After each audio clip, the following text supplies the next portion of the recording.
it's impossible for us to really holistically separate the two, because we have spirit and then we have the physical.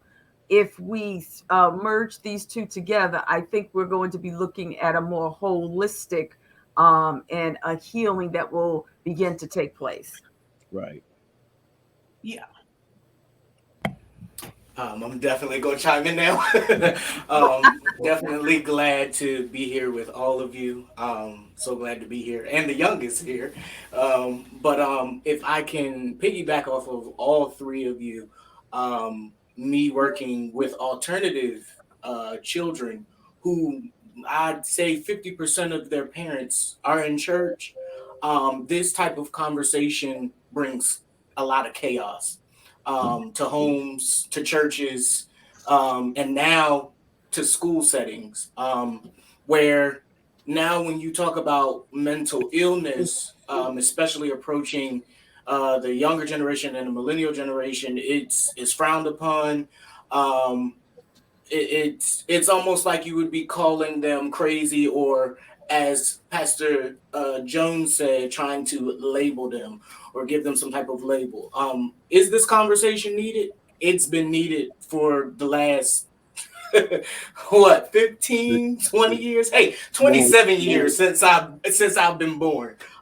Because the church has the fundamentals, the church has tradition down pat, the church has all of that wonderful stuff down pat, but what we don't have down pat is making sure that our young people, our single parents, our parents that are divorcing, all of that stuff, they don't have these type of conversations. They don't have the workshops. They don't have the networking, and because of that, we have chaos in the church. So this is really really important.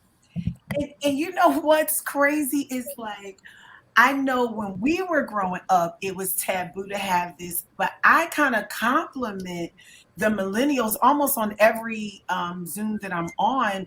I compliment the millennials for being more progressive about this than we were allowed to be. So, although traditionally it's been taboo, I feel like the millennials, when it comes to seeking mental health therapy, they're doing a lot better than we were allowed Right. to do. So I Right. compliment the millennials for that, but the Bible still says wiser and weaker. So it's like other things we need to kind of merge that spirituality and the mental health. Definitely.